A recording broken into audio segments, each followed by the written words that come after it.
bidang insurance gitu ya, bisa dibilang begitu. Nanti beliau akan menyampaikan beberapa hal yang apa sih yang dimaksud dengan jadi pahlawan tapi nggak ada jubahnya gitu. Maksudnya gimana sih? Gitu. Nah, nanti kita akan dengarkan sama-sama untuk teman-teman yang di sela-sela paparannya Aldiva mau langsung bertanya via chatbox boleh ya. Tapi kalau untuk yang langsung mau ngobrol, kita buka di belakang setelah Aldiva presentasi supaya dia nggak terganggu. Baik. Terima kasih dari saya. Masih ingat kan Siti Hanifah? Lupa kenalin diri. Mohon maaf. Oke. Nah, tanpa berpanjang-panjang lagi, mari kita sambut narasumber kita, Aldiva Armando. Terima kasih semuanya. Mohon maaf tadi ada telat sedikit karena nyari tempat kondusif untuk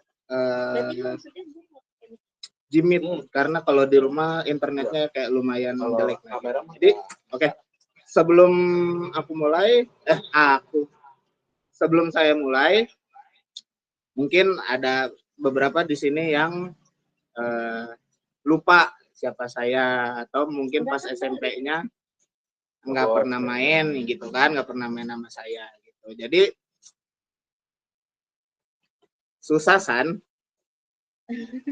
kameraku di samping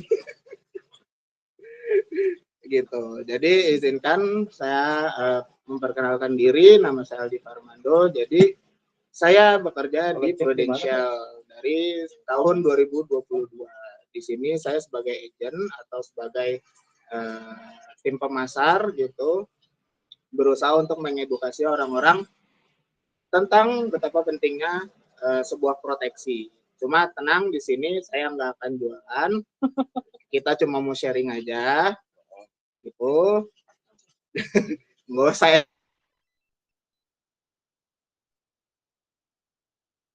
mau nyiru, Sandi. Gitu. Jadi di sini saya udah dari 2022 dan kebetulan saya tergabung yang namanya Proventure. Jadi kalau di Prudential itu ada yang namanya Proventure. Proventure itu apa? Proventure adalah sebuah program di mana yang biasanya kalau agent reguler itu tidak ada kewajiban untuk masuk seperti kayak kuliah gitu ya, harus masuk kelas, harus ibaratnya training di waktu yang ditentukan. Sedangkan kalau Proventure itu adalah ibaratnya Prudential mencoba untuk kenapa? Putus-putus ya? Suaranya aman nggak, guys? Aman, udah aman. Aman. Oke. Jadi balik lagi, Proventure itu adalah sebuah program di mana di saat kita gabung itu kita dituntut untuk menjadi seorang agent yang profesional. Jadi kita dituntut untuk masuk kelas setiap harinya. Dari seminggu itu 3 kali, Senin, Rabu, Jumat kita harus ke Kokas untuk training. Jadi knowledge kita dipush untuk bisa lebih tahu lebih dulu dari agent-agent yang lain. Gitu. Dan aku di sini tergabung di agensi yang namanya One Vision, dan One Vision itu adalah salah satu agensi yang dinobatkan terbaik di Indonesia gitu. Dan di sini saya juga tidak hanya selalu edukasi, tapi untuk kedepannya saya juga ingin membuat sebuah tim agar teman-teman lain bisa ingin sukses atau ingin membantu teman-teman lainnya lebih banyak lagi. Jadi mohon doanya teman-teman semua. Seriusan, patah-patah nggak sih suaranya nih? Gerakan 5 bilang patah-patah mulu suaranya. Aman gak sih guys? Aman ya, aku sih aman ya. Oke, bentar. Salah. Oke, kalau gitu sekarang kita mulai untuk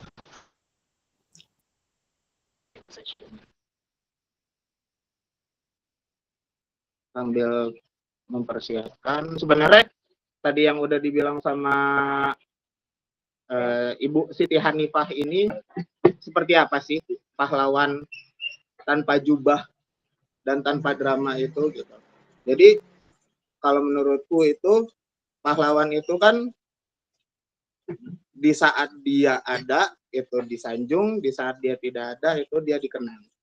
Dan in a positive way gitu ya dikenangnya. Jadi di sini aku pengen sharing gimana sih caranya khususnya kita para pencari nafkah itu bisa menjadi seorang pahlawan setidaknya untuk keluarganya gitu. Setidaknya untuk bisa terhindar dari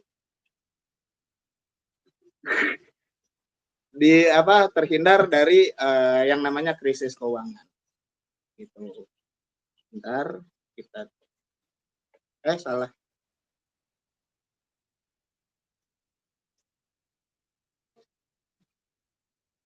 Udah ini sharingnya? Maaf ya, ini pakai tablet soalnya jadi agak ini.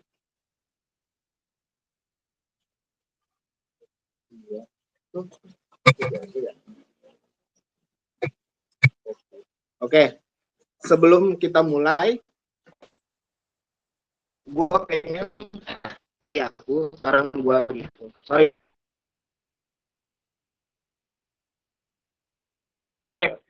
Gue pengen kita satu visi dulu gitu. Gue pengen kita setuju dulu kalau selama kita hidup ini kita melalui yang namanya siklus kehidupan, fase-fase dalam hidup. Di mana fase yang pertama itu adalah fase edukasi, tentunya di saat kita membangun kapasitas kita di sekolah, saat kuliah, kita belajar, kita memperluas link kita, memperluas koneksi kita, untuk kita melanjutkan ke jenjang yang selanjutnya yaitu fase bekerja atau berbisnis, di mana di situ kita menggunakan ilmu-ilmu yang sudah kita gunakan, sudah kita dapatkan selama kita di fase edukasi untuk membangun aset dan kekayaan, untuk kita bekerja, untuk kita mendapatkan untuk kita mendapatkan pekerjaan yang terbaik lah gitu.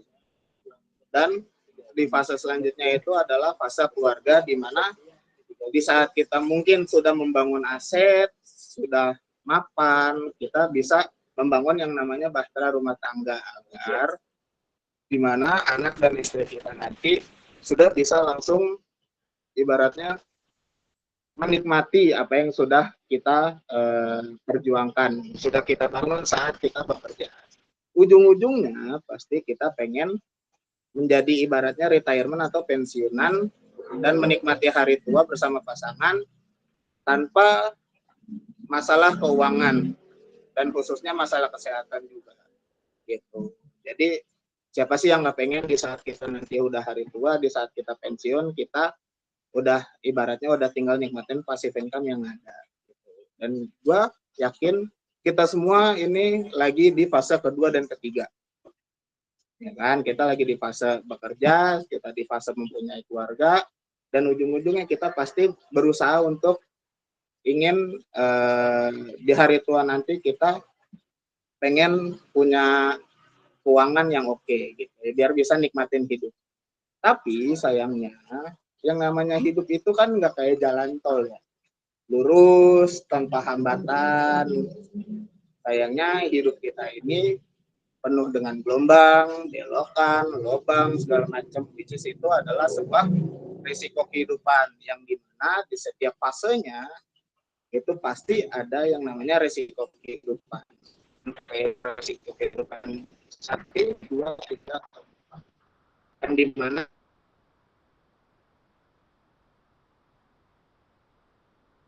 di saat kita di dalam keluarga kita masih kecil, anak-anak kita masih kecil, keluarga kita masih sangat-sangat membutuhkan kita sebagai pencari nafkah, ternyata qadarullah Allah ibaratnya membuat kita harus pergi lebih dahulu ketimbang anak dan istri kita. Padahal anak dan istri kita masih sangat membutuhkan kita. Impact-nya gimana? Pastinya misalnya ibaratnya kayak istrinya misalnya tidak punya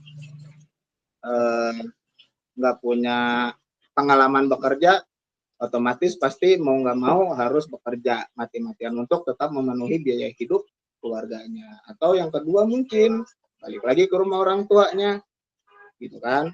Atau yang terakhir mungkin itu yang terpaksa banget ya mau nggak mau cari suami lagi biar bisa ngehidupin anak dan biaya hidupnya gitu. Coba gue pengen tahu deh di sini misalnya pengen tahu opini-opini dari teman-teman yang khususnya yang cewek gitu ya.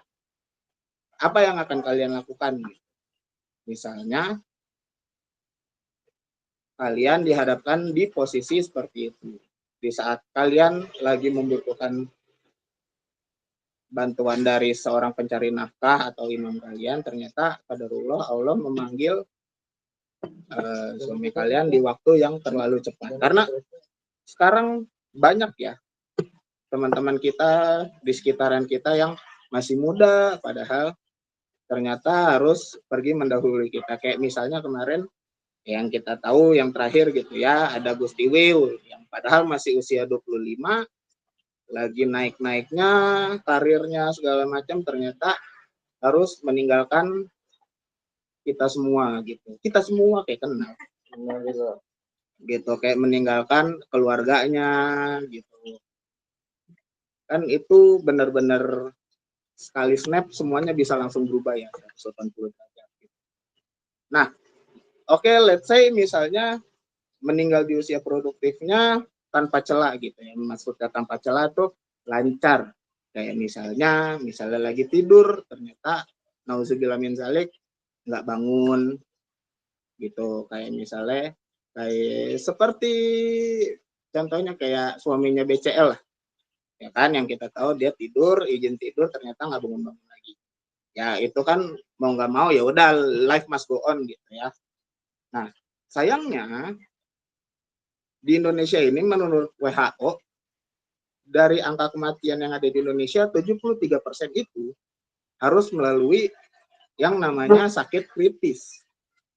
Atau misalnya kayak jantung, kanker, gagal ginjal, stroke dan lain-lain. Masalahnya, oke, kalau misalnya seperti yang tadi tidur, nauzubillah harus wafat, hidup harus tetap berjalan. Tapi gimana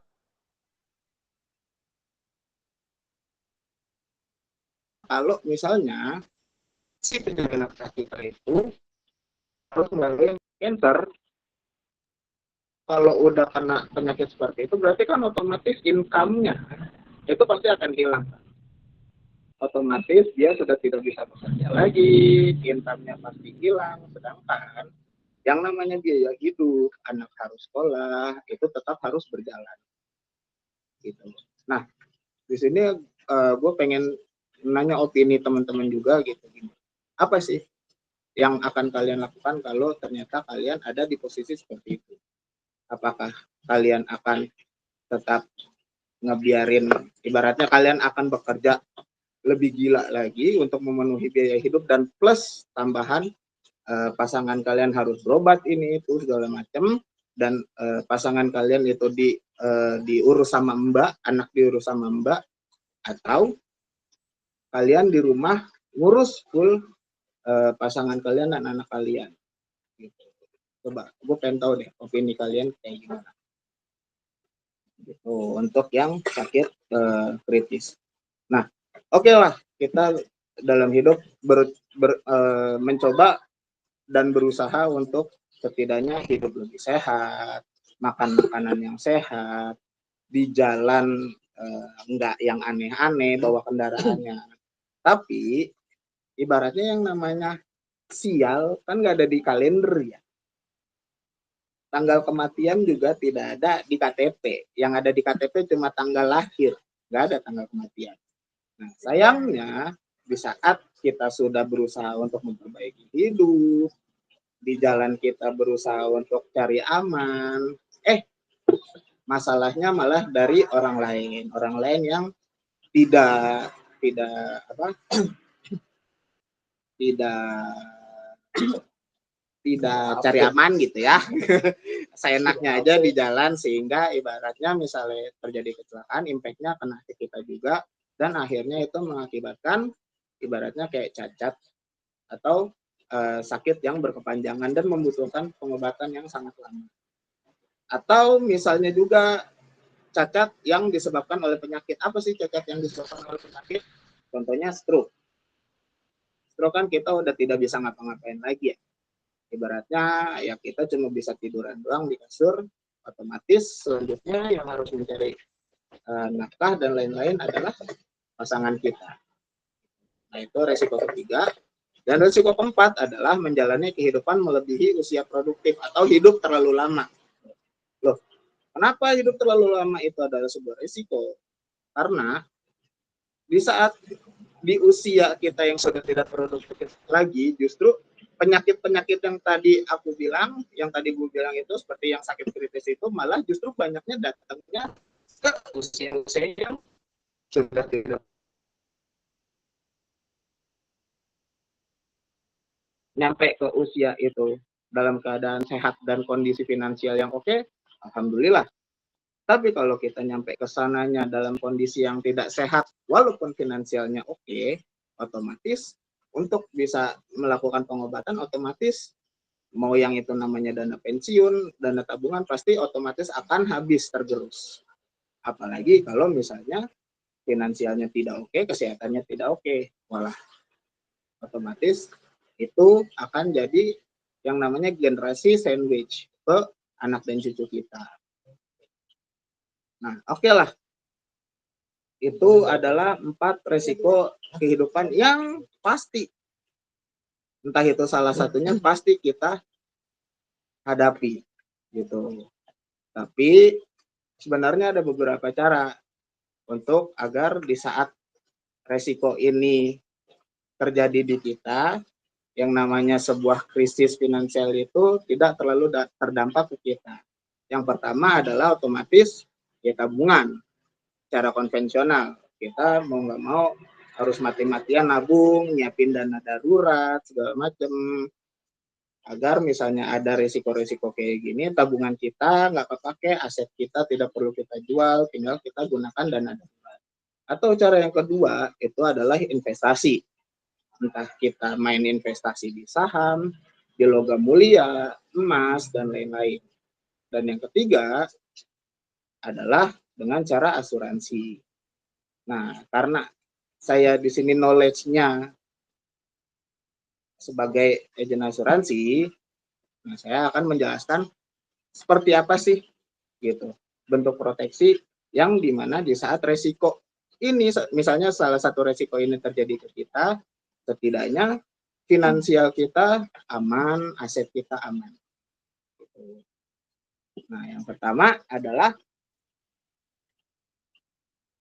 namanya proteksi warisan atau wakaf. Sebenarnya pertanyaannya, kalau misalnya kita ngewarisin anak dan istri kita gitu, kayak misalnya rumah, oke nggak sih?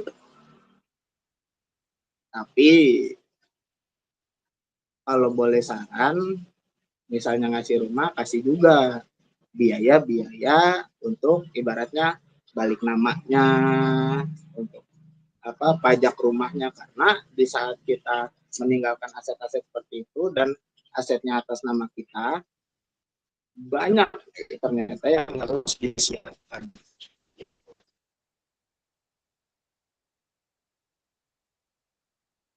Mungkin bisa jadi milik negara karena kita tidak bisa membayar pajak, karena ibaratnya orang tua kita tidak meninggalkan aset berupa likuid yang bisa kita gunakan. Kalau misalnya kita ibaratnya ditinggalin tanah atau rumah, oke lah. Tapi misalnya ada keadaan seperti itu, otomatis kita akan mau nggak mau gitu jual dulu, jual rumah, jual tanah. Pertanyaannya, emang cepat jual rumah? Cepat nggak sih jual tanah? Gitu. Sedangkan kita butuh waktu cepat. Gitu.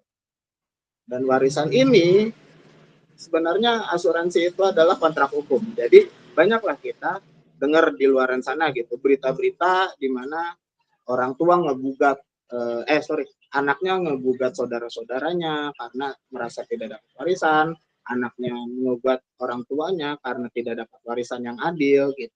Nah, salah satu untuk ibaratnya menghilangkan masalah seperti itu adalah ya dengan proteksi ini, karena di dalam kontrak asuransi itu tertera nama si ahli waris. Jadi si kantor perusahaan asuransinya itu otomatis di saat si tertanggungnya itu kehilangan nyawa atau meninggal, dananya pasti otomatis akan ditransfer ke si yang namanya ada di situ, which is si penerima santunan lah ibaratnya, atau penerima warisnya. Hak warisnya siapa di situ, ya udah otomatis akan ditransfer ke situ. Dan itu bisa menjadi yang namanya new asset gitu. Jadi ibaratnya walaupun kita si pencari nafkahnya sudah tidak ada, anak dan istri kita tetap bisa menikmati apa yang kita tinggalkan. Karena ya nggak bisa bohong lah, kita pencari nafkah tuh cari kerja, cari uang, cari rezeki kan ya untuk anak dan istri ya gitu. Jadi pasti kita pengen juga lah ninggalin sesuatu yang sangat bermanfaat untuk anak dan istri kita walaupun kita sedang berada gitu. Dan ini bentuknya bisa seperti hadiah gitu. Coba yang cewek-cewek nih kira-kira pengen berapa sih dikasih hadiah sama suaminya, liquid ya gitu. Pengen berapa sih, pengen berapa, 1M cukup nggak kira-kira, misalnya harus nemenin apa si anaknya itu misalnya dari kecil sampai nanti bisa usia mandiri, cukup nggak kira-kira kalau ditinggalin yang misalnya lagi ada tabungan sekarang, kira-kira cukup apa enggak. Nah yang kedua di warna orange dan kuning itu adalah proteksi hutang, bisnis atau orang kunci. Orang kunci itu maksudnya gimana sih? Ya ibaratnya ya kita si pencari nafkah ini adalah orang kunci. Orang kunci di keluarga tersebut. Dimana kalau kita misalnya nggak ada atau kenapa-kenapa, keluarga tersebut ekonominya bisa hancur-hancuran, bisa terdampak. Atau mungkin misalnya kayak di usaha, di bisnis atau di sebuah perusahaan, keberadaan orang ini, misalnya dia kenapa-kenapa, perusahaannya bisa gonjang-ganjing, usahanya bisa hancur lebur. Itulah contoh orang kunci. Dan di sini yang kedua adalah sebuah proteksi untuk kita nge-cover orang tersebut. Maksudnya gimana sih? Misalnya si orang kunci ini harus melalui yang namanya tadi sakit kritis tadi dan tidak bisa ngurusin si bisnisnya. Pertanyaannya, apakah bisnisnya bisa langsung dihandle sama istrinya? Mungkin, kalau misalnya istrinya ikut andil dari awal. Tapi kalau nggak ikut dari awal terus tahu-tahu si suaminya kenapa-kenapa, istrinya harus langsung nge-backup, mungkin pasti kan akan hancur lebur. That's why di saat orang kunci ini kenapa-kenapa, kita dari Prudential itu mengcover si ibaratnya misalnya dia kena sakit kritis, kita akan memberikan sebuah santunan dan itu bisa digunakan orang tersebut untuk setidaknya menutup, misalnya si perusahaannya itu harus boncos, jadi bisa ditutup dan lain-lain. Atau misalnya dia punya hutang bisnis gitu, hutang bisnis kan tidak selalu ke bank ya. Dan misalnya hutang bisnis ke bank itu, misalnya orang tersebut meninggal, oke lah, ada asuransinya, hutang akan dianggap lunas. Tapi misalnya ternyata si orang tersebut harus melalui si sakit kritis tadi dan tidak bisa, ibaratnya tidak bisa melanjutkan bisnisnya dan hutangnya utangnya kan tetap berjalan, si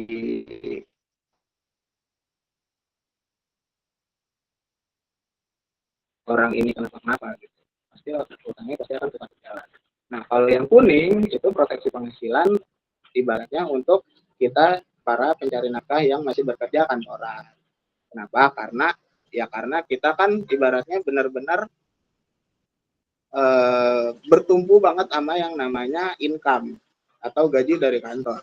Nah, di saat kita sudah tidak bisa masuk kantor lagi karena suatu penyakit, otomatis income kita hilang, sedangkan kita yang namanya lagi sakit itu pasti kan harus yang menjalani pengobatan terus menerus. Otomatis yang ditakutkan adalah tabungannya bisa habis, aset-asetnya bisa hilang. Nah, balik lagi di sini kita memproteksi semua itu, dan itu bisa menjadi sebuah aset mirror. Maksudnya aset mirror adalah, let's say misalnya asetnya dia punya berapa. Untuk mengcover agar asetnya itu tidak hilang, kita akan memproteksi aset-asetnya itu senilai harga aset-asetnya itu. Jadi misalnya orang ini terkena resiko, aset-asetnya tidak perlu dijual, tinggal menggunakan si santunan dari si prudensial tersebut. Nah, yang terakhir untuk proteksi rumah sakit, ya kita udah tahu lah ya. Di sini banyak yang kerja juga di kantoran, banyak yang punya BPS juga, BPJS gitu kan. Jadi sebenarnya yang hijau ini sama halnya kayak BPJS.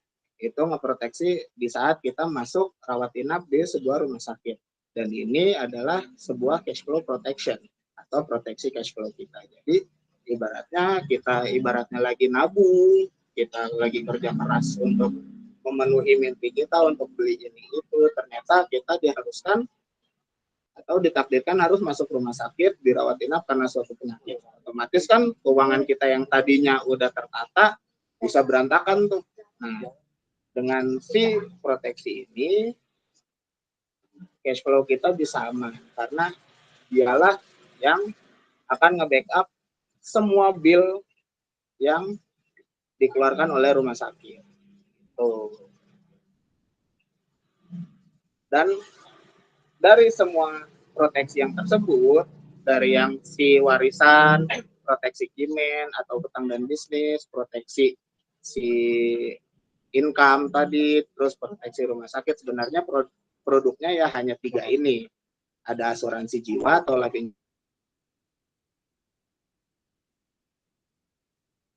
insurance, di mana di saat orang itu harus meninggalkan duit kepada keluarganya untuk digunakan oleh istri dan anaknya agar anaknya atau istrinya tetap bisa melanjutkan hidup tanpa harus melalui yang namanya kesulitan. Nah, yang kedua adalah di mana di saat si orang tersebut ternyata terkena salah satu dari 61 penyakit sakit kritis, misalnya kayak tadi jantung, kanker, gagal ginjal, paru-paru, atau stroke dan lain-lain, dan dia sudah tidak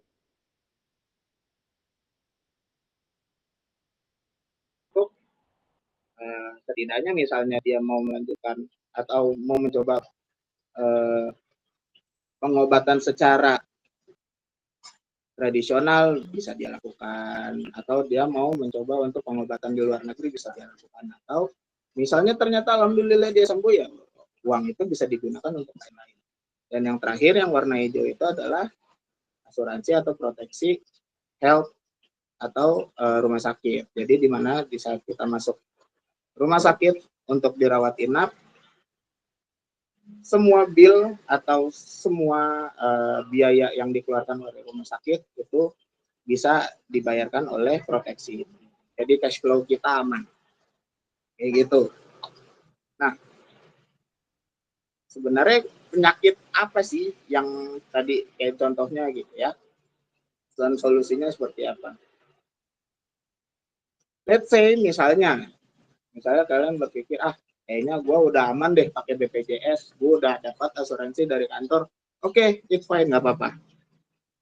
Tapi setidaknya kita harus lihat dulu nih, misalnya kita selama kita hidup, kita penyakit yang masuk gitu, masih yang minor-minor kayak batuk, pilek, diare, buang-buang air gitu.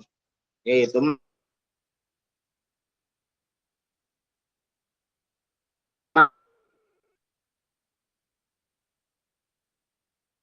cover itu semua.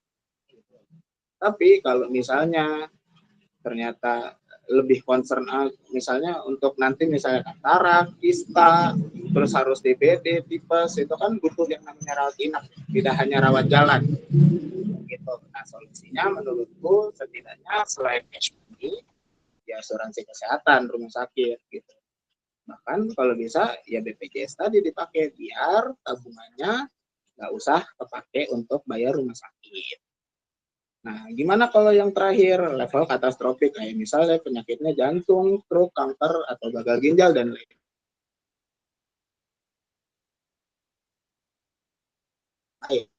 Perawatan jangka panjang pasti banget. Apakah punya cash money aja cukup? Enggak. Punya asuransi kesehatan rumah sakit aja apakah udah cukup BPJS? Menurut aku enggak. Kenapa? Karena yang tadi aku bilang pasti di situ kita udah nggak bisa kayak dulu lagi lah. Ruang gerak kita pasti udah kecil. Kita udah nggak bisa speed dulu lagi.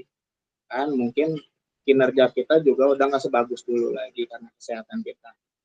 Pasti butuh perawatan yang jangka panjang dan butuh biaya yang sangat banyak. Nah, otomatis menurutku solusinya adalah ya harus punya asuransi sakit kritis atau asuransi jiwa. Gitu. Nah, kalian udah pernah nonton film Titanic belum? Jangan ngomongin yang lagi dilukisnya ya. Pertanyaannya, waktu kapal Titanic nabrak itu yang kehajar atasnya apa bawahnya? Bawahnya. Oke, Bawahnya. betul. Karena kalau di film itu pas dilihat, oh atasnya kayak kecil. Memang, oh ada gunung es berusaha untuk belok, tapi ternyata di bawahnya itu lebih besar lagi dan bisa ngehajar si lumbung kapalnya. Sama halnya seperti yang terjadi di masyarakat lah. Mereka udah berusaha. Mereka sudah merasa kalau punya BPJS aja sudah aman. Mereka sudah punya asuransi kantor aja udah aman. Tapi sebenarnya di bawah itu ada gambaran yang lebih besar lagi atau masalah yang lebih besar lagi. Kayak misalnya, oke, gue udah punya BPJS, kalau gue masuk ke rumah sakit, seluruh pengobatan, seluruh perawatan itu di cover. Pertanyaannya, kalau lu kena sakit-sakit yang aneh tadi, sakit kritis itu, dan lu nggak bisa kerja lagi, BPJS akan bayarin nggak? Sedangkan di bawah itu, selain biaya-biaya rumah sakit, ternyata ada hidden cost yang ternyata tidak kita sadari. Kayak misalnya, ada biaya pengobatan yang di luar plafon. Kan kita udah tahu ya BPJS sekarang tidak mengcover semua penyakit lagi ya, dan ada obat-obatan yang tidak dibayarin sama si BPJS. Namun sayangnya BPJS tidak ngasih tahu obat-obat apa aja, obat-obat sakit apa aja yang tidak dibayarkan sama BPJS.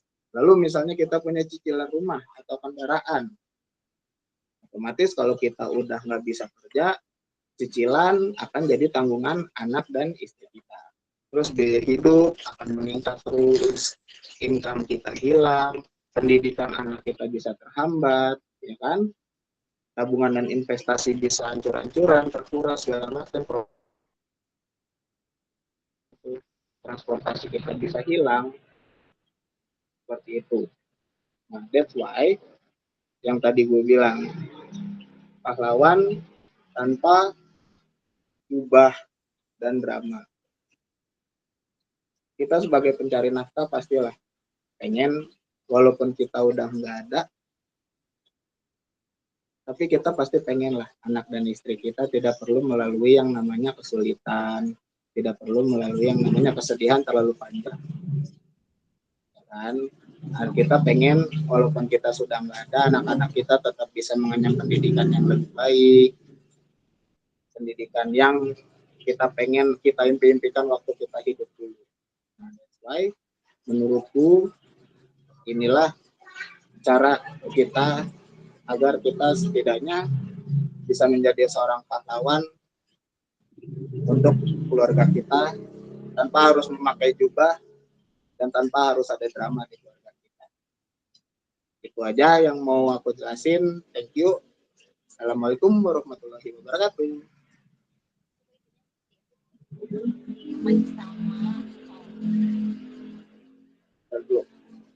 Ini balikinnya gimana ya? Sharing. Oke.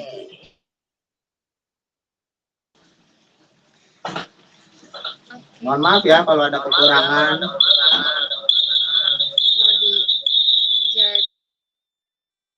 Noise, suaranya noise.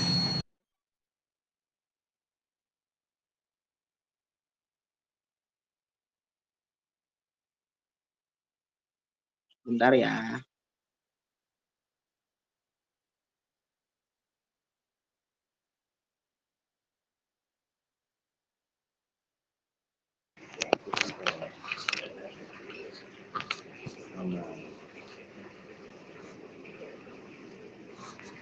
Oke. Dari teman-teman ada yang mau nanya atau diskusi atau sharing bahkan?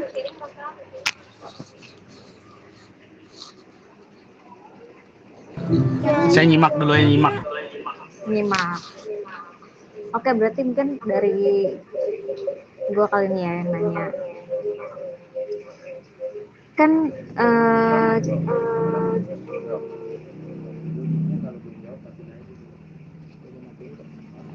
itu nyala soalnya. Kalau misalnya kita kan kerja nih, tadi Aldo juga dibilang kalau kita tuh punya BPJS Ketenagakerjaan, punya BPJS Kesehatan gitu ya. Semudah apa semudah apa pencairannya kalau dibandingin si produk yang lain gitu. Karena kan tadi udah dijelasin juga kita butuh hal yang cepat gitu ya, nggak semudah jual rumah atau misalnya BPJS kan pasti ada yang diurusin gitu ya. Nah ini sesimpel apa gitu produknya kalau kita mau cairin buat orang-orang yang kita tinggalin atau bahkan buat diri kita sendiri deh kayak misalnya sakit gitu.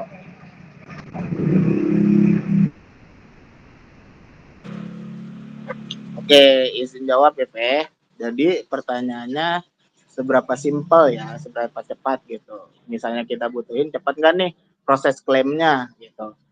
Sebenarnya ada beberapa faktor. Kalau misalnya kayak tadi yang gue bilang meninggalnya karena alamiah gitu ya, itu pasti bisa dipastikan cepat karena ibaratnya kita nggak perlu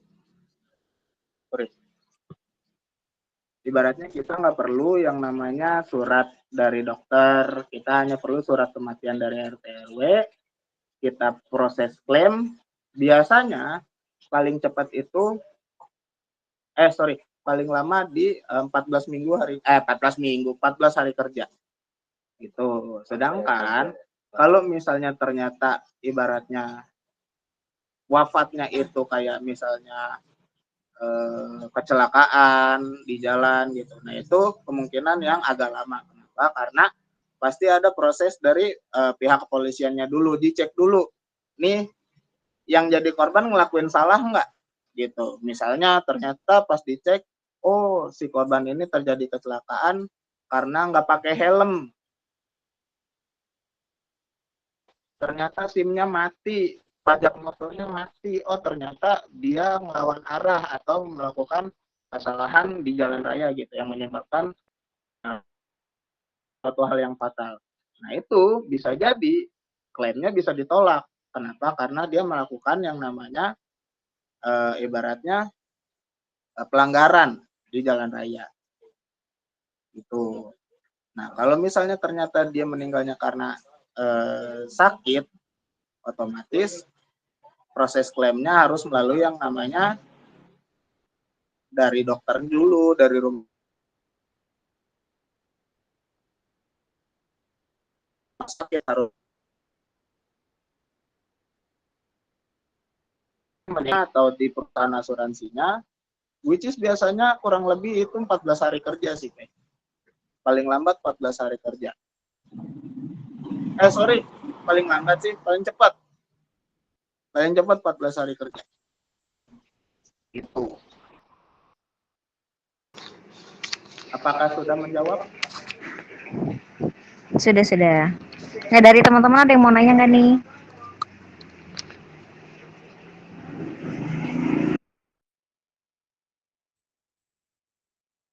Mana nih? Ayo dong, tanya dong. Tanya dong, aku mau jawab nih. Yang kemarin mau nanya nggak nonton soalnya, Do.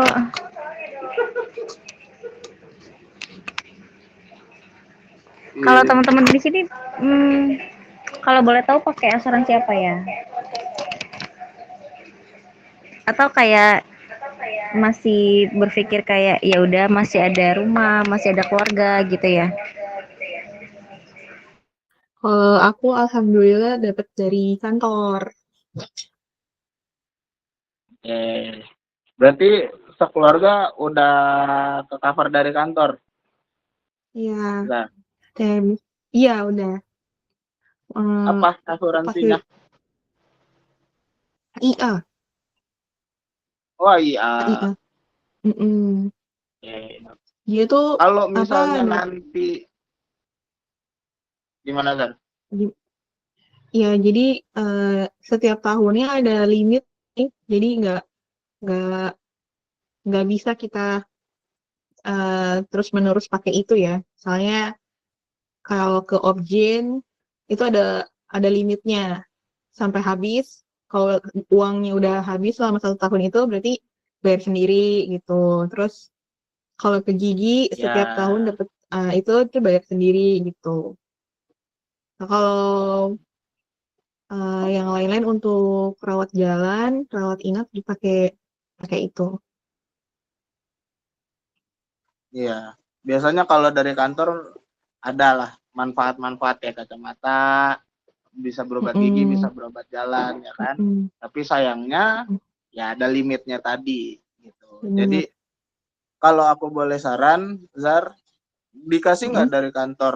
Ibaratnya apa aja, berapa aja limitnya? Kayak misalnya rawat jalan per tahun berapa, terus rawat inapnya berapa limitnya? Dikasih dari HRD-nya, udah info. Terus misal kita datang, kan ada kartunya tuh, kita tinggal kasih kartunya. Nanti Hmm, dia bilang, Ibu, ini sisanya sekian juta lagi ya, gitu. Terus sisanya sekian ratus ribu lagi, gitu. Jadi ini yang di cover gitu, ini yang di cover, ini yang enggak. Gitu. Oh bahkan ini juga sih apa eh, untuk dokter dia punya harga sendiri, misalnya spesialis 650.000. Kalau ternyata betul. dokter di tiap rumah sakit berbeda, kayak di Siloam kan lebih mahal tuh 750.000. Ya, Jadi kita harus bayar lebihnya meskipun masih ada ya, si uang yang itu karena ada plafon per dokter, per spesialis, sama obat gitu. ya, betul. Ada biaya per dokter umum, visit dokter umum, Mm-mm. dokter spesialis, terus obat-obatan itu pasti ada limitnya. Paling ya yang boleh gue saranin setidaknya kalau memang dikasih alhamdulillah gitu, dan lu harus benar-benar iya mantau itu ya Zar ya gitu, karena Mm. banyak yang ibaratnya ini mah pengalaman teman-teman di luaran sana gitu, banyak yang kayak ngerasa gue udah ada dari kantor, mereka lupa kalau itu ada limitnya, jadi ngelakuin berobat sakit dikit, berobat giliran mau berobat yang lumayan berat ternyata oh plafonnya habis, Iya. limitnya udah habis gitu, yang akhirnya malah eksesnya jadi gede banget gitu. Iya. Ibaratnya kalau kayak gitu kan kasihan gitu, ngerugiin dia sendiri. Dan kalau boleh Zar, kalau misalnya nanti Zara ternyata harus nauzubillah, mudah-mudahan kita semua sehat semua ya, jangan Amin. sampai sakit gitu, dan ternyata ibaratnya harus rawat inap gitu, nggak apa-apa Zar, kabarin aja, insya Allah gue pasti bisa bantuin gitu. Thank Dan you. insya Allah kalau dari gue bisa dapat yang namanya free upgrade kamar. Oh gitu. Ya insya Allah, Tapi aku mau tapi nanya deh. tergantung ya ada apa enggaknya. Mm-mm. Eh, aku mau nanya deh. Kenapa hmm, kalau ibu hamil itu tapi nggak di cover asuransi? Asuransi swasta, Iya. asuransi Kenapa? pribadi gitu ya. Iya, asuransi pribadi. Karena kalau dari kantor eh, untuk hamil pun itu nggak bisa tuh kemarin pakai asuransi itu biaya sendiri jadinya, hmm, kecuali Kecuali kemarin ada kasus sakit, jadi kontrol koopjinnya karena endometriosis, nah itu baru bisa. Tapi kalau hamil nggak bisa. Kenapa ya alasannya? Ya, karena sebenarnya kehamilan dan kelahiran itu ada di asuransi korporat, produk asuransi korporat. Di semua asuransi itu pasti ada. Tapi untuk yang korporat, jadi si asuransinya itu harus kerjasama sama si kantornya. Kalau misalnya ternyata di Zara nggak ada, berarti kantor Zara enggak aktifin si manfaat itunya, gitu. Jadi pas saat pitching, ya pasti kan nggak bisa bohong lah, yang namanya perusahaan pasti pengennya yang murah lah, ya kan? Nggak peduli manfaatnya kayak ada apa cukup atau enggak, yang penting karyawannya punya asuransi dan pengennya yang murah gitu. Nah sayangnya kadang ya itu pasti ada aja yang dikurang-kurangin, entah misalnya kacamatanya nggak dapet tapi misalnya hamil atau melahirkan ada, atau hamil dan melahirkan yang nggak ada kacamata dan gigi fasilitas giginya dapet kayak gitu sebenarnya ada. Tapi kalau misalnya di kantor Zara nggak ada, berarti kantornya Zara untuk yang si hamil dan melahirkan itu nggak dipilih manfaatnya sama kantornya. Nah, yang kedua, kenapa asuransi swasta itu tidak mengcover swasta dan pribadi ya? Tidak mengcover yang namanya hamil dan melahirkan karena hamil dan melahirkan itu adalah sebuah penyakit yang diinginkan. Ya, Iya juga dong, sih. pengen dong. Iya kan? Kalau misalnya di cover, ya mohon maaf nih. Ibaratnya kayak pinjol aja, ya mikir lah pastilah walaupun duitnya banyak. Nah ini kalau ibaratnya di cover, semuanya melahirkan, wah bisa makin penuh Indonesia. Lahir gratis, gitu. Tapi ya intinya gitu, karena hamil dan melahirkan itu adalah sebuah penyakit yang diinginkan. Itu kan sakit. Kalau melahirkan kan sakit, nggak usah dibahas. Gitu Zar. Oke, kasih. Gitu.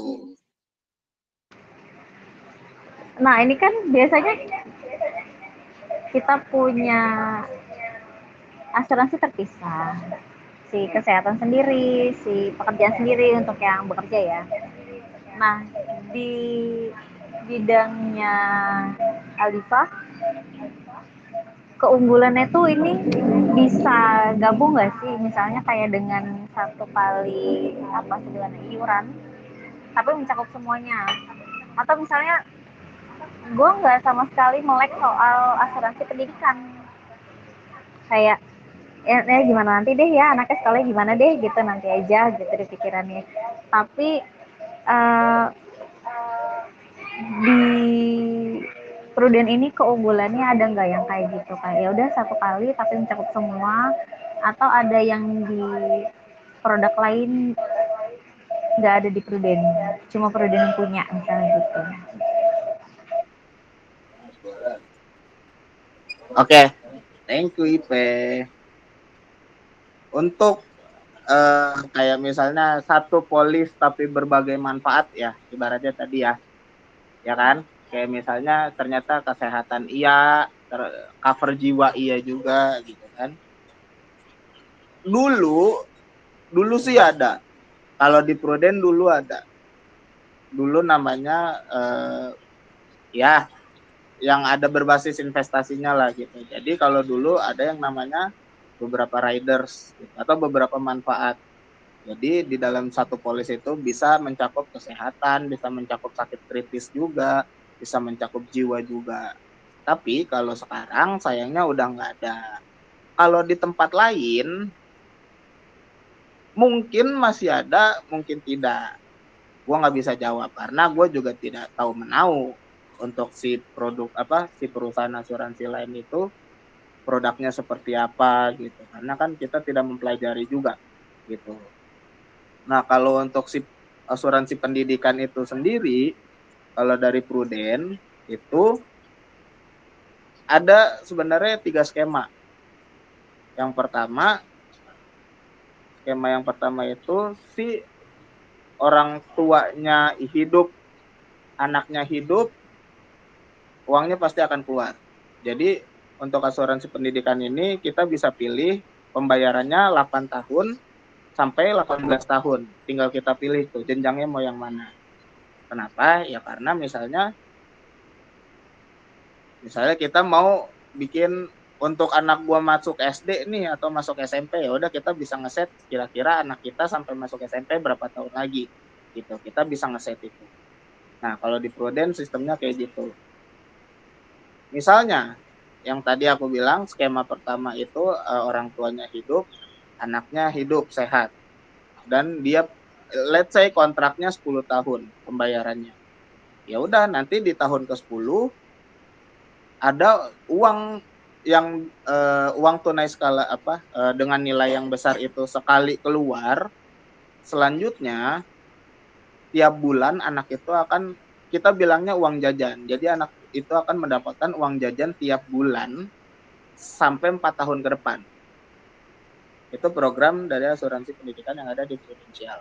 Skema yang kedua, bapaknya meninggal,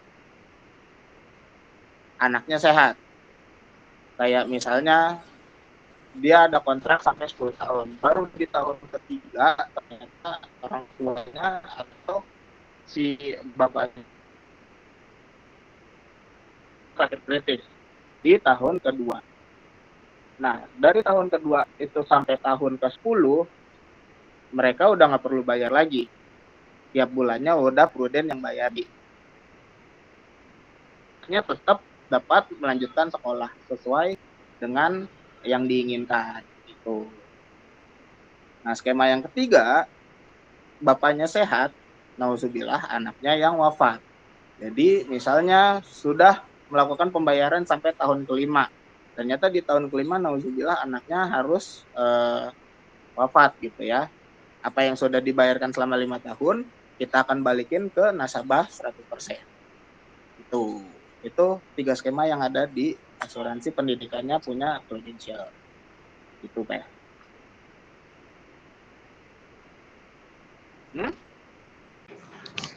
Kalau dua-duanya meninggal, nggak ada wali kayak let's say kecelakaan semobil sekeluarga, uangnya dialihin kemanakah? Kalau misalnya ternyata kecelakaan semobil dan satu keluarganya nauzubillah harus wafat semua gitu ya. Biasanya itu akan dilihat sama Prudential mana yang akan bisa megang uang ini. Gitu. Kayak misalnya ternyata dia punya om atau orang tuanya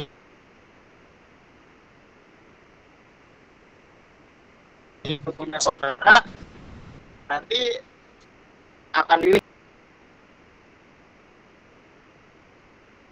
dulu dan orang ini keuangannya apakah boros atau enggak gitu.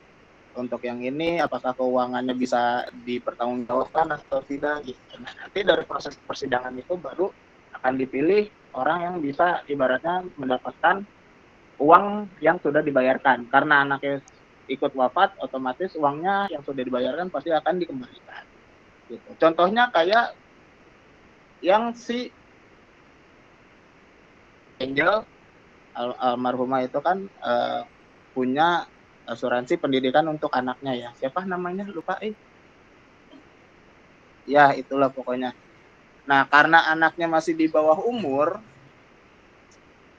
otomatis yang akan jadi pertanggungjawabannya nanti si bapaknya Vanessa Angel kalau nggak salah. Apa bapaknya si siapa? Itu ada keributan itu. Nah, dari situ makanya si persidangan itu ngelihat mana yang bisa menjaga nih uangnya. Itu. Ada proses kayak gitunya lah. Apakah sudah cukup menjawab? Ada pertanyaan dari fans kamu, si Sandi. Pertanyaannya, ada nggak asuransi yang mengcover orang sakit jiwa. Dan Silakan. ngadi-ngadi. Enggak, pertanyaannya bener kok. Oke, iya. Sebenarnya pertanyaannya bener, tapi kalau yang nanya dia, saya suudzon jadinya. Untuk asuransi untuk orang sakit jiwa sangat disayangkan, tidak ada. Kenapa? Karena yang namanya orang sakit jiwa pasti berpotensi untuk menyakiti dirinya sendiri, gitu. That's why makanya di saat kita melakukan pengajuan proposal untuk si asuransi, mau itu asuransi jiwa sakit kritis ataupun kesehatan, which is rumah sakit, kita pasti ada yang namanya interview kesehatan, gitu. Punya hobi olahraga yang ekstrim atau enggak, punya histori penyakit yang berat atau enggak, punya histori ibaratnya pernah dirawat di rumah sakit selama 2 minggu atau lebih atau tidak, minum alkohol atau tidak, narkoba atau tidak, pernah mengunjungi yang namanya psikolog atau psikiater atau tidak, kayak gitu. Jadi makanya kalau misalnya dia pernah punya yang namanya mental health lah ya, mental health gitu, pasti di situ gua akan ibaratnya nge-report ke Prudential kalau orang ini pernah datang ke psikolog atau psikiater karena suatu hal. Nanti pasti dari si report ke dokter tersebut atau resume medis lah ibaratnya. Kenapanya dia datang ke psikolog, alasannya apa, terus keadaan sekarang kondisinya mentalnya kayak gimana, apakah sudah membaik atau tidak, obat yang dikonsumsi, obatnya apa, jumlahnya berapa, dosisnya berapa gitu. Sedetail itu. Kalau memang ternyata mentally-nya udah sakit banget, udah nggak bisa, ibaratnya udah berat, mohon maaf ya, pengajuan itu pasti akan ditolak gitu. Tapi kalau kayak kemarin temen gua, dia pernah ke psikiater karena burnout kerjaan, tapi sekarang keadaannya udah membaik, alhamdulillah masih dipertimbangkan sama Prudential, jadi polisnya masih bisa gitu. Jadi tergantung gimana kondisi mental si nasabahnya itu sih, San, kayak gitu. Tatoan atau enggak ngaruh. Menjawab ya, Cap Sandi. Oke, Oh, jadi apapun teman-teman ada lagi yang mau di Dok, nanya Dok. Jadi apapun Iya. penyakitnya sebenarnya itu harus ada semacam kayak screening dulu gitu ya Dok ya. Mau entah itu dia sorry nih misalkan bipolar atau dia kayak maksudnya shopping hospital atau apapun itu di screening dulu. Nanti kalau lolos ya lolos, kalau enggak ya enggak. Masalah dia harus ke psikiatri atau apa itu nomor 2 gitu berarti ya.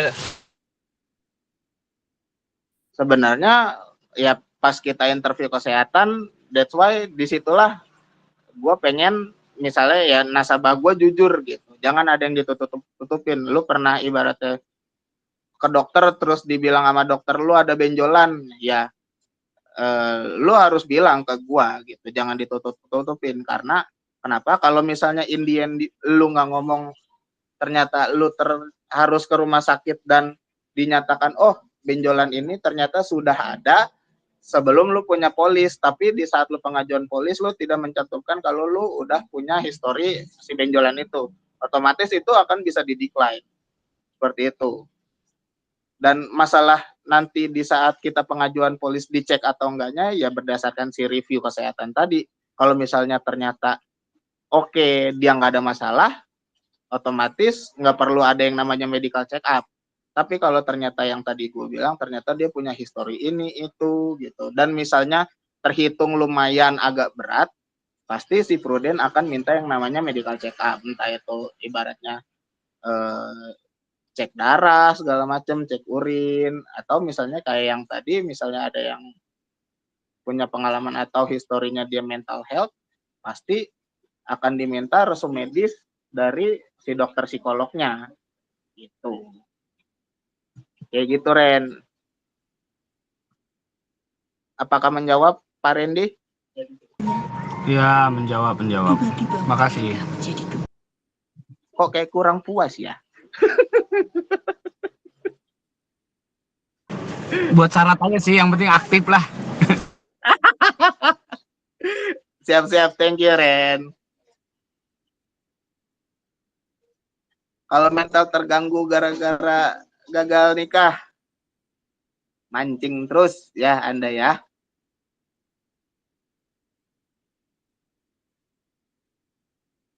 Apapun itu penyebabnya. Jawablah. Apapun itu penyebabnya. Mental terganggu, apapun itu penyebab si mentalnya terganggu itu, pasti nanti in the end akan dicek. Kalau misalnya ternyata kondisinya tidak terlalu memprihatinkan dan dianggap masih bisa dipertimbangkan, ya otomatis polisnya bisa aktif. Tapi kalau ternyata dianya parah, ya udah pasti di decline. Apapun penyebab si mentalnya terganggu mah Rudin tidak tanya menanya sih. Kayak gitu Bapak Sandi.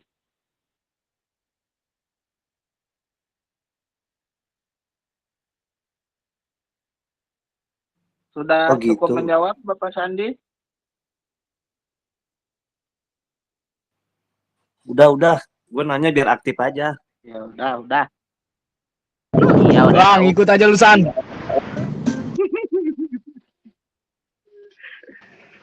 Wah, ada Oke. apa? Baru join.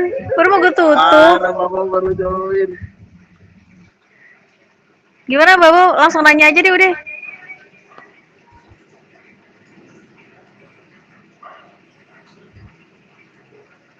Cuma klik link doang dia, Do. Mana nih? Gimana mas teman-teman, masih ada yang mau nanya lagi nggak?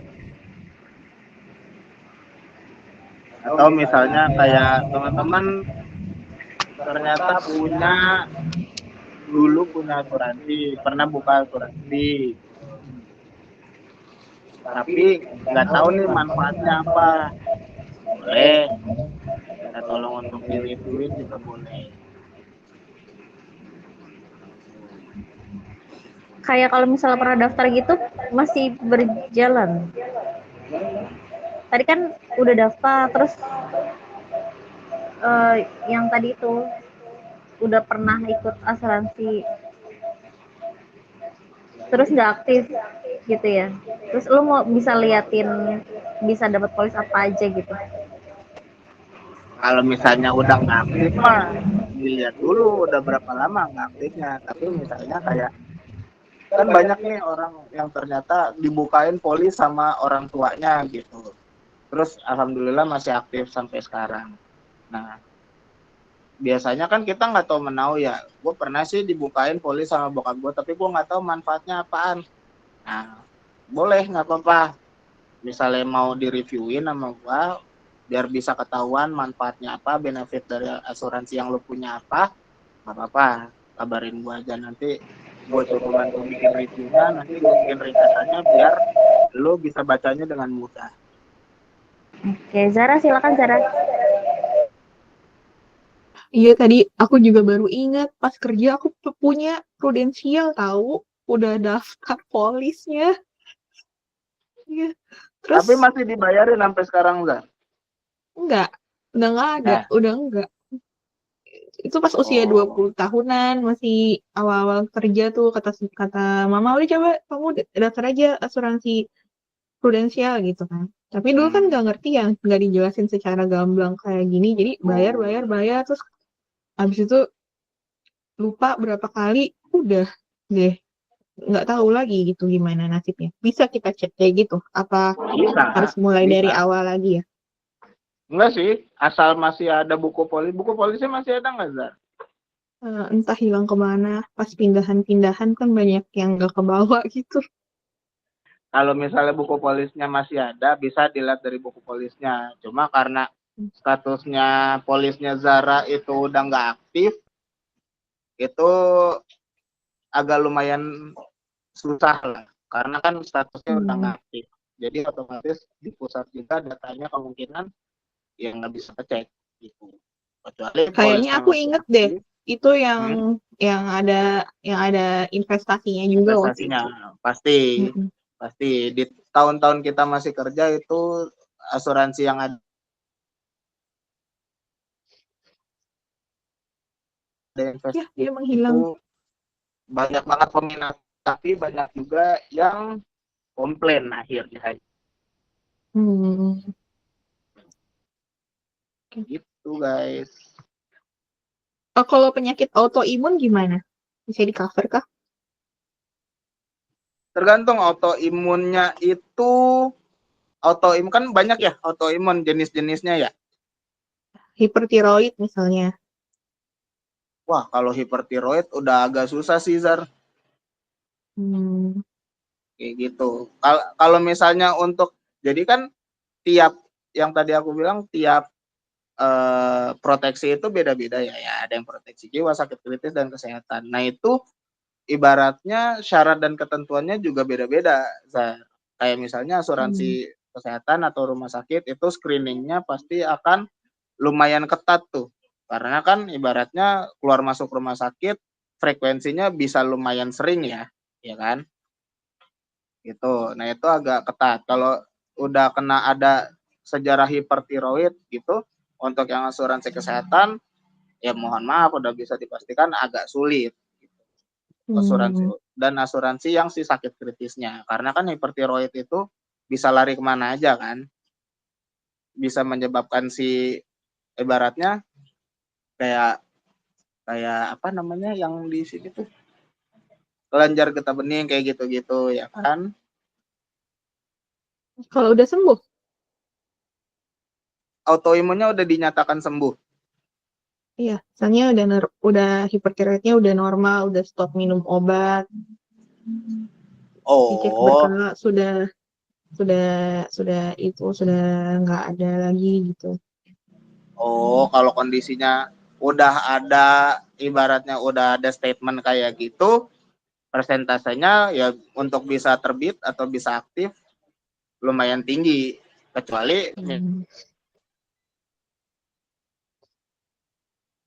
gua kira gua kira itu autoimunnya masih berjalan, masih masih ibaratnya masih harus konsumsi obat kayak gitu-gitu.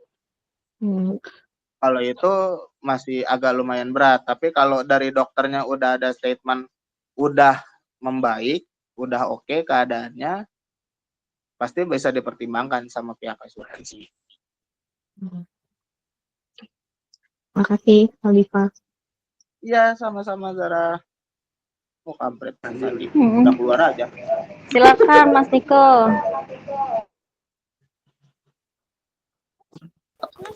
Halo, halo. Masuk ya suaranya?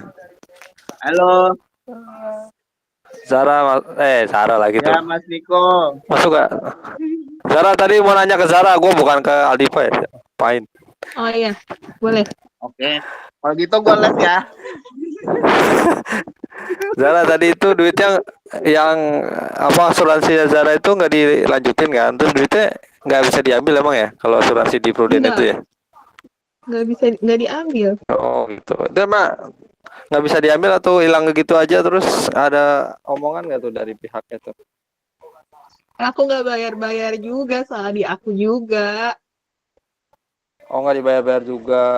Oke. Cuma kan harusnya etiket baik lah ya kan nginfoin kalau ini gitu ya.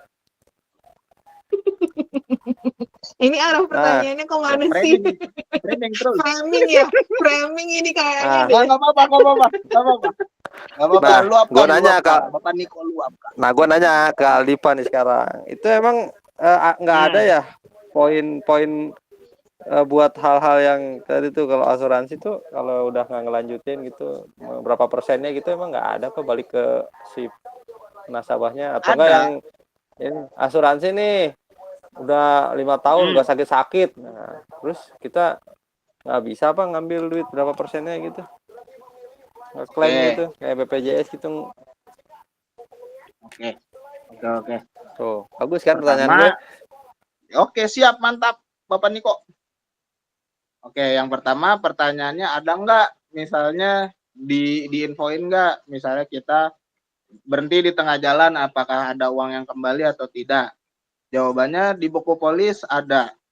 Di buku polis itu semuanya ada. Jadi misalnya lo berhenti di tahun kedua, di tahun ketiga, di tahun keempat, nah itu hitungannya ada di situ. Berapa persen yang lo dapetin?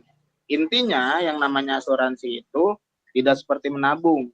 Berapa juta yang sudah lo masukkan, terus lo berhenti, lo bisa ibaratnya lo dapetin yang apa dengan nominal yang sama juga. Yang namanya asuransi itu tidak seperti menabung. Itu pertama. Nah, yang kedua, di buku polis itu semuanya Suara ada. putus-putus suaranya. Putus-putus. Sekarang masih putus-putus tidak, Bapak Niko? Tuh, terus lanjut. Tadi lo ngedengar sampai yang mana? Yang kemungkinan. Ya, asuransi itu tidak seperti tabungan. Jadi misalnya kita udah bayar berapa juta, di saat kita berhenti, kita juga kita dapetin balik lagi sesuai dengan nilai tunai yang sudah kita setorkan. Tidak seperti itu yang namanya asuransi. Dan agen yang benar harus memberitahukan itu ke nasabahnya bahwa ini tidak seperti tabungan. Dan kalau misalnya ternyata harus berhenti di tengah-tengah, apakah ada uang pengembaliannya? Ada. Nominalnya berapa? Ada di buku polis. Tapi besarannya sudah pasti tidak akan sesuai dengan apa yang sudah dia setorkan. Karena yang namanya kontrak asuransi itu adalah kontrak konsistensi gitu. Konsistensi untuk membayar. Seperti itu, Bapak Niko.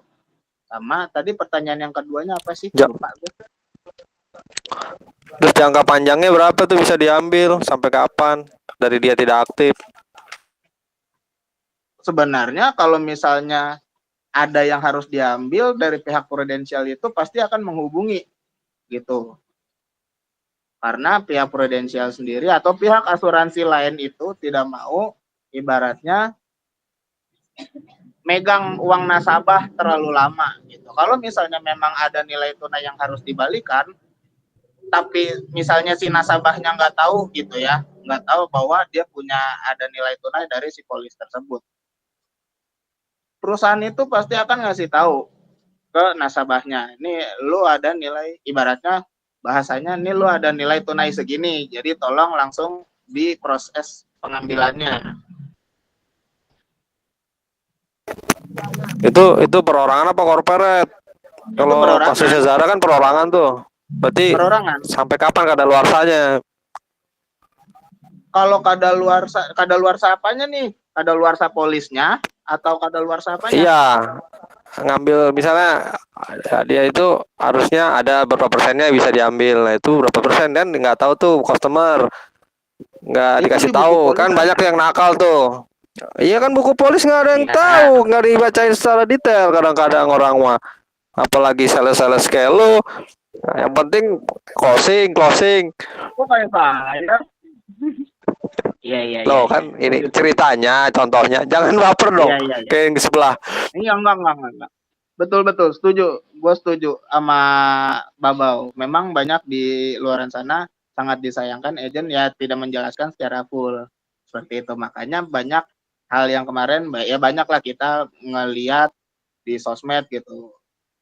Asuransi penipu lah, asuransi ini gue udah nyetor segini tapi begitu gue berhenti, gue selesai, ternyata yang gue dapat tidak sesuai dengan yang sudah gue setorkan gitu. Nah, itu memang sangat disayangkan, masih banyak agen yang seperti itu. Karena itu adalah suatu tanggung jawab agen untuk memberitahukan, nih kalau lo berhenti di tengah-tengah, yang lo dapetin cuma berapa persennya, let's say kayak gitu. Dan itu lo harus ngasih lihat di buku polisnya gitu. Di buku polisnya pokoknya itu ada berapa persennya, itu jujur kalau berapa persennya gue nggak hafal, tapi semuanya ada di buku polis itu gitu. Nah, kalau yang tadi, kalau nggak salah yang pertanyaan keduanya, kalau misalnya orang ini punya asuransi kesehatan, terus dia alhamdulillah sehat terus gitu ya. Nah, bisa nggak diambil uangnya atau tidak? Jawabannya sangat disayangkan tidak bisa, karena ini balik lagi, ini bukan tabungan, ini sebuah proteksi.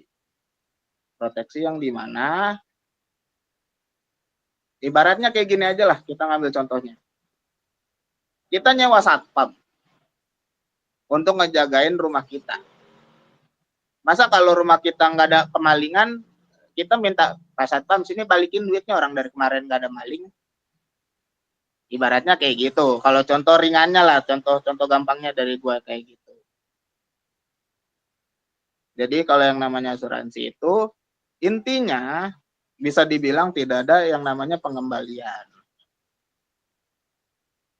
Kalau misalnya ada pengembalian ya sudah pasti tidak sesuai. Apalagi kalau intinya kalau selesai di tengah jalan ya, tapi kalau udah sesuai kontrak, berhentinya asuransinya selesai sesuai kontrak, udah pasti nilai yang keluar ya sesuai yang ada di polis gitu. Berapa Jelas nggak, lama Pak, bisa masuk gitu? ngeklaimnya? Berapa lama bisa ngeklaimnya tuh berapa lama? Ntar dulu ngeklaim apanya? Yang tadi itu Kalau misalnya yang dulu tadi. kayak case-nya, ya kalau misalnya case-nya kayak Zara gitu ya, dia udah misalnya let's say dari udah lama gitu polisnya nggak aktif, ternyata di situ nilai masih ada nilai tunai yang terendap di situ. Sebenarnya nggak ada masa waktunya, Tuh Zar, bisa tuh Zar. Lu ambil tuh duit lu bisa tuh. Gua jadi ngambil sih. Lumayan buat ngopi. Terbang lagi. Tapi kan udah nggak ada, buku polisnya udah nggak ada, aku udah nggak tahu di mana nomornya dan lain-lain, udah nggak Cari. tahu. Bisa difasilitasi Nah, itu. tuh sama si Aldo biasanya. Bisa asal misalnya lu tahu nomor polisnya berapa gitu. Biasanya ada di email tuh. Biasanya ada di email, cek aja email.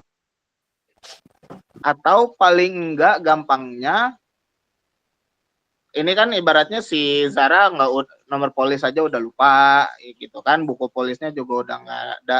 Ya paling gampangnya Zara tinggal telepon customer service, ya tinggal nyebutin nomor KTP Zara aja gitu. Walaupun Zara nggak ingat nomor polisnya, tinggal Zara sebutin nomor KTP-nya, nanti bisa dijelasin sama si customer care-nya. Polisnya Zara ini misalnya manfaatnya apa, benefitnya apa, masih ada nilai tunainya atau enggak, nanti dijelasin sama si customer service-nya gitu. Gitu. Oke. Karena kan Bang Niko, makasih ya Niko. Kenapa gua nggak bisa bantu? Karena kan Zara agentnya bukan gua. Iya.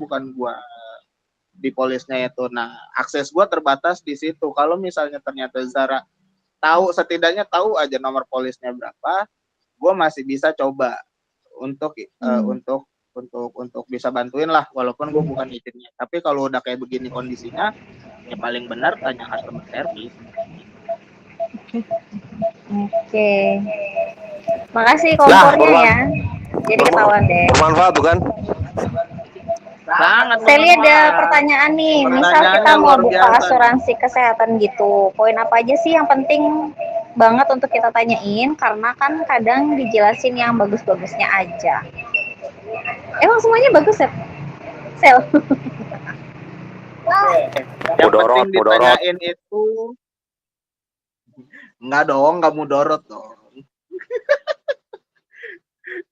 Oke, Sally, thank you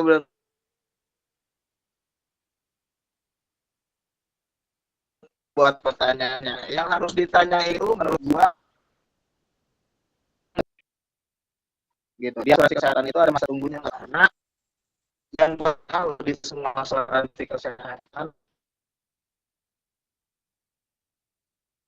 begitu polis aktif nggak bisa serta-merta langsung kita pakai gitu. Jadi ada yang namanya masa tunggu. Yang pertama kalau di Prudential itu adalah yang pertama 30 hari masa tunggunya untuk penyakit-penyakit standar. Kayak misalnya tipes, demam berdarah, diare, atau demam-demam yang mengharuskan kita harus dirawat inap. Nah, yang kedua, 90 hari untuk penyakit kanker.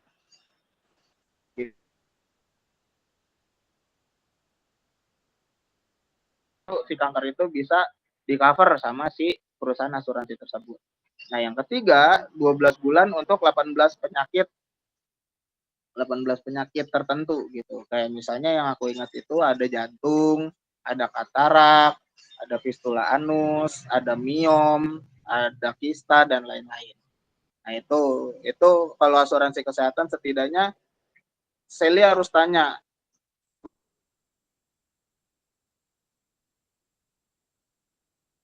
masa tunggu udah bisa dipastikan agennya nggak benar, gitu aja. Karena asuransi kesehatan itu bisa dibilang screeningnya lumayan ketat lah ibaratnya, gitu.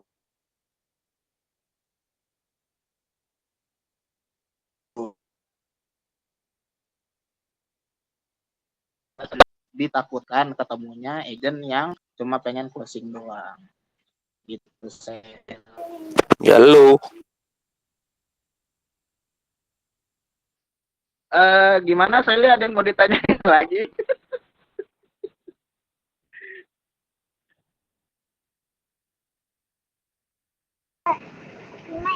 Sally udah jelas. Oh iya, satu lagi Sel. Kalau misalnya mau buka asuransi kesehatan bisa tolong pastiin agennya kenal.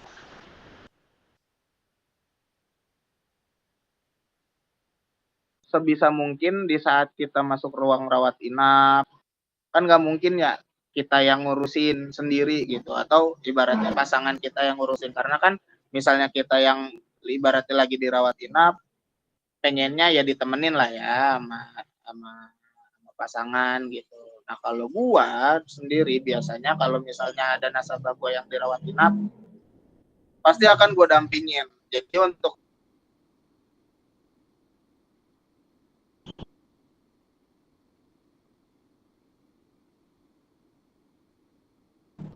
dia benar-benar dipastikan masuk ke ruang rawat inap. Nanti setelah dia dinyatakan udah boleh pulang, balik lagi gue yang akan ngurusin untuk penjaminan akhir untuk kepulangannya. Jadi sampai dia udah bisa benar-benar pulang, gue yang akan dampingin terus. Nah, kalau bisa, misalnya Sally mau buka asuransi kesehatan, tolong dipastikan agennya mau.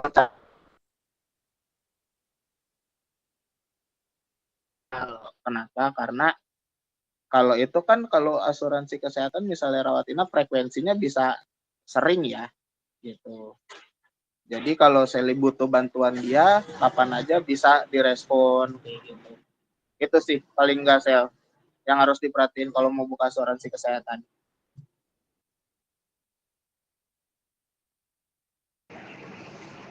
Paling enggak kita udah ngunci satu yang kita kenal ya.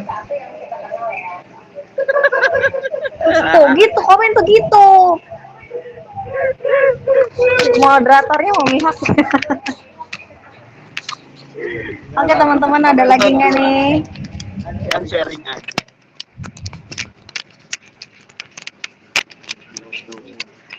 Panasnya baru di akhir-akhir ya.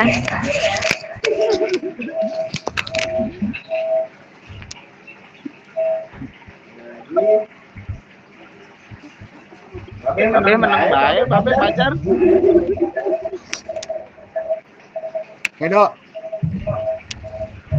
Sehat Jar. Alhamdulillah sehat. Gue mau nanya dok. Gue kepikiran kalau lu tuh kan itu ya, apa sales asuransi gitu kan, agent ya. Halo? Ya. Nah, kalau sales atau agent asuransi itu dia tanggung jawab terhadap nasabahnya itu sampai sejauh mana sih dok?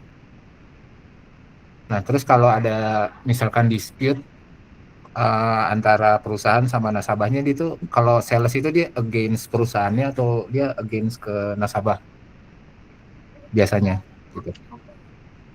Oke.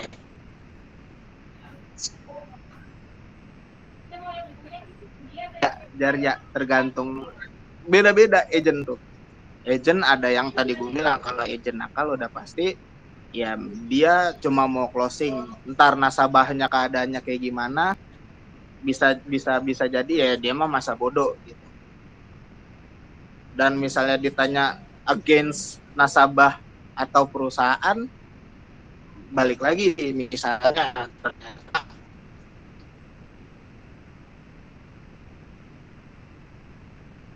kan ada yang namanya screening tuh, interview kesehatan. Misalnya ternyata di situ ada nasabah nggak jujur, terus pas dia klaim ternyata klaimnya di decline, pasti kan kita, kalau gua sebagai agent pasti akan cross check dulu, ini bener nggak yang dinyatain nama si Pru begini. Misalnya enggak, gua pasti akan ngajuin banding ke Pru gitu. Gua pasti akan ngajuin banding, enggak kok nasabah gua nggak punya histori kayak begini, buktinya dari mana. Ntar misalnya Pru ngasih tahu lagi, buktinya ini dari rumah sakit ini ada record resume medis begini. Nah nanti balik lagi kita sebagai agent menjadi penengah gitu, menjadi jembatan, tanya lagi ke nasabahnya, lo bener nggak pernah ada histori begini. Kalau misalnya ternyata oh iya gue lupa, gue baru inget, kalau kayak begitu kan berarti udah bisa dipastikan dong kalau ibaratnya kesalahan ada di pihak nasabah. Ya kita sebagai agent ya udah nggak bisa ngapa-ngapain lagi, ibaratnya kayak gitu. Udah nggak bisa ngapa-ngapain lagi karena itu ibaratnya kesalahan udah ada dari pihak si nasabah. Tapi ternyata kayak misalnya enggak, gue nggak pernah kayak gini, ya udah gue pasti akan minta ibaratnya pertanggungjawaban dari rumah sakit. Lu bisa ngeluarin statement kayak gini kenapa gitu.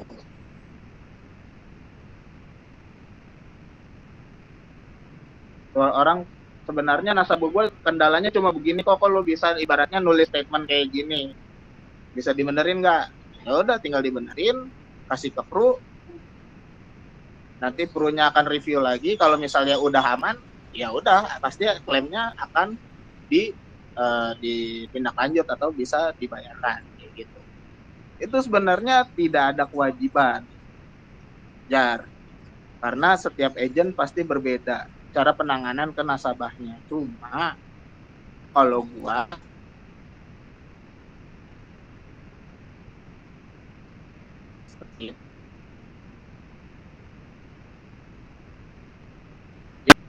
entah gue meninggal atau nasabah gue yang meninggal duluan, ibaratnya kayak gitu. Oke, gimana Babe aman? Jar cukup menjawab, Jar? Cukup, makasih. Gue ngomongnya Aldiva apa Armando? Armando aja, Aldo ya? Gue lupa dulu manggil Aldo. Thank you, Aldo.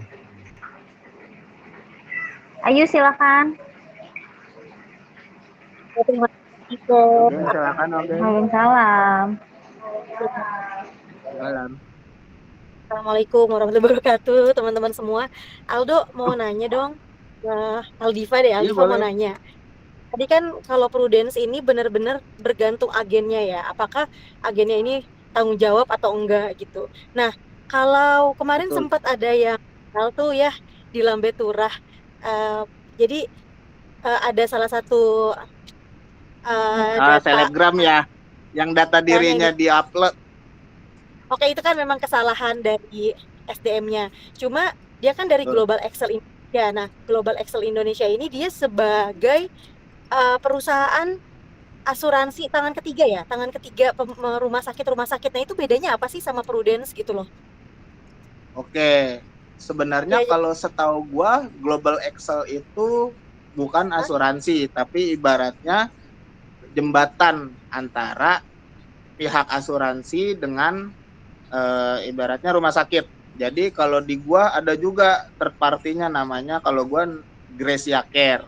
Jadi si Global Excel itu kayaknya sama kayak si Gracia Care ini, tujuannya adalah atau ibaratnya kerjanya itu ya jadi jembatan. Misalnya kayak si agent minta tolong ke Global Excel, nih ada nasabah gua mau masuk rumah sakit, tolong diurusin, tolong dikasih benefit ini itu, bisa nggak lu minta sama rumah sakitnya. Nah nanti si Global Excel-nya yang minta sama rumah sakit, nih ada nasabah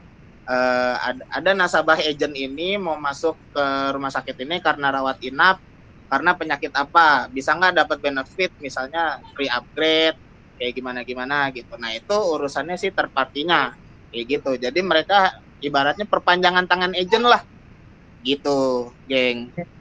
Jadi tetap masih ada butuh agent lagi ya di luar itu ya untuk menghubungi. Betul. Oh, jadi tetap asuransi itu selalu ada agentnya gitu berarti ya? Kalau ya bukannya gua karena gua sebagai agent ya, tapi gua kan pernah juga ya, ibaratnya waktu itu istri gua dirawat di rumah sakit dan pakai asuransi kantor. Kita kan awam ya sama yang namanya asuransi segala macam administrasinya, karena kita nggak ibaratnya kalau pertama kali kan pasti sangat-sangat bingung, sangat-sangat awam gitu. Nah, gue kayak ibaratnya bingung tuh di saat itu. Tapi begitu gue sebagai agent, gue ibaratnya ngemandu nasabah gue di saat dia dirawat inap, karena kan kita yang tahu ya, itu pasti akan terbantu banget sih. Menurut gue sih kayak gitu.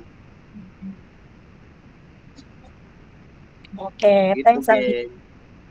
Ya, sama-sama, oke. Mudah-mudahan menjawab ya apa yang ditanyakan. Oke, kayaknya waktu juga sudah lewat dari jam 9 ya, karena panasnya di terakhir-terakhir ya. Halo.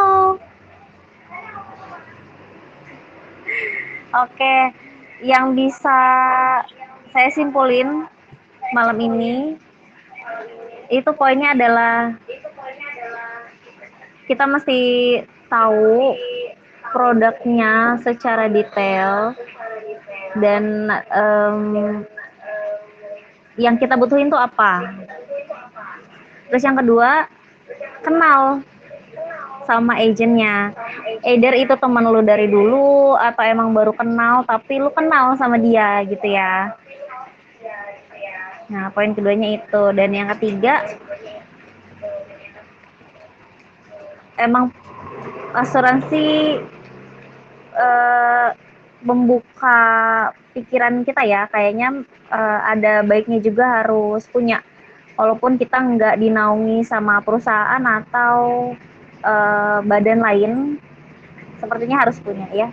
Apalagi untuk orang-orang yang tidak bisa menabung gitu, karena fokusnya bukan cuma di kesehatan sama jiwa, ternyata pendidikan juga kan perlu ya untuk beberapa yang sudah berkeluarga dan punya anak gitu. Jadi penting untuk punya kepastian, walaupun balik lagi semuanya ada takdir Allah di dalamnya gitu ya. Gitu. Jadi baiknya bisa didiskusiin lagi nih ya sama keluarga, gimana nanti kita ke depannya, mau pakai asuransi kah atau mau nabung, mau investasi, itu harus diobrolin gitu ya. Gitu. Dari kami cukup, saya Siti Hanifah dan Aldiva Armando malam ini. Terima kasih guys Alhamdulillah semuanya. seru ya pembicaraan malam ini. Sebelum kita tutup, ada pesan sponsor untuk kita foto bersama. Silakan dibuka kameranya.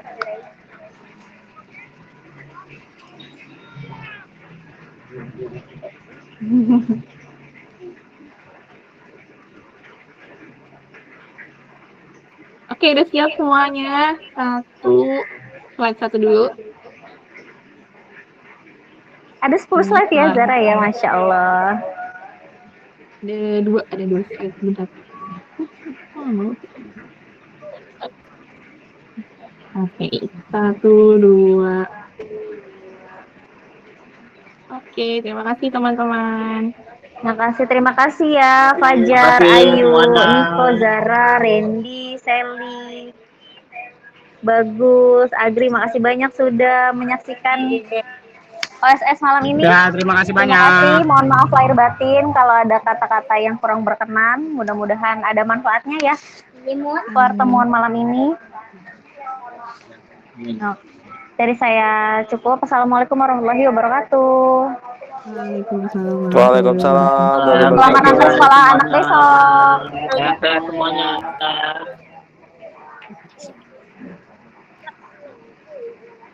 Wah.